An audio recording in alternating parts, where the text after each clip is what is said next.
दिसंबर 2019 में जब हेमंत सोरेन गठबंधन को झारखंड में जनादेश मिला तो सोरेन सबसे पहले रांची के पुरुलिया रोड स्थित कार्डिनल हाउस पहुंचकर आर्च बिशप फेलिक्स टोप्पो से आशीर्वाद लेने पहुंचे। सोरेन के इस कदम की उस वक्त बीजेपी ने आलोचना की थी। पार्टी का कहना था कि यह सरकार मिशनरी के इशारे पर चलने वाली है। 5 साल बाद अब झारखंड का सियासी मिजाज बदला बदला नजर आ रहा है। इस बार न तो बीजेपी ईसाई की बात कर रही है और न ही हेमंत सोरेन की पार्टी। दिलचस्प बात है कि झारखंड की तीसरी सबसे बड़ी आबादी वाली ईसाई समुदाय भी पूरे चुनाव में साइलेंट है। ऐसे में सवाल उठ रहा है कि किंग मेकर की भूमिका निभाने वाली क्रिश्चियन कम्युनिटी इस बार किस तरफ है। 2011 जनगणना के मुताबिक झारखंड में क्रिश्चियन की आबादी करीब 4.3% के आसपास है। यह हिंदू और मुस्लिम के बाद तीसरी सबसे बड़ी आबादी है। पिछले 13 वर्षों में इस संख्या के बढ़ने की बात कही जा रही है। झारखंड में सिमडेगा, गुमला और खूंटी जिला ईसाई बहुल है। एक रिपोर्ट के मुताबिक सिमडेगा में करीब 51% आबादी ईसाइयों की है। झारखंड में दलित और आदिवासी समुदाय के अधिकांश लोग धर्म परिवर्तन कर क्रिश्चियन बने हैं। झारखंड विधानसभा की करीब 10% सीटों पर ईसाई समुदाय का दबदबा है।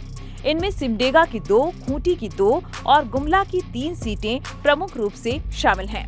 दिलचस्प बात है कि जिन सीटों पर ईसाई फैक्टर हावी है वो सभी सीटें आदिवासियों के लिए रिजर्व है।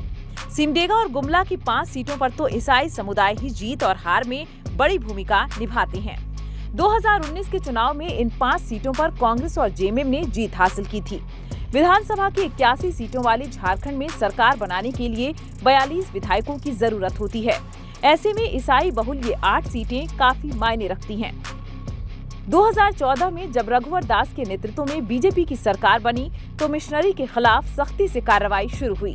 रघुवर दास की सरकार ने जहां धर्म परिवर्तन को लेकर सख्त कानून बनाए, वहीं मिशनरी के खिलाफ कई विज्ञापन भी लगवाए। इस दौरान एजेंसियों ने चर्च और उससे जुड़े संगठनों में छापेमारी और दंडात्मक कार्रवाई भी कराई। इन सब वजहों से 2019 में ईसाई एकजुट होकर इंडिया गठबंधन की ओर चले गए। 2019 के चुनाव में बीजेपी को ईसाइयों के वोट तो जरूर मिले, लेकिन ईसाई बहुल इलाकों में पार्टी बुरी तरह हार गई। क्रिश्चियन समुदाय से ताल्लुक रखने वाले पार्टी के नेता लुइस मरांडी तक अपनी सीट नहीं बचा पाए।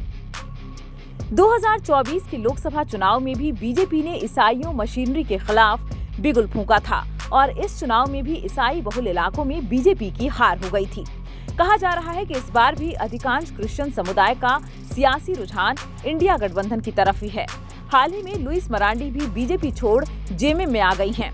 झारखंड में विधानसभा चुनाव की घोषणा से पहले ईसाई संगठनों ने रांची और गुमला के अलग अलग इलाकों में बैठकें की थी। इस बैठक में धर्म गुरुओं के साथ मिलकर अपने मुद्दों पर चर्चा की।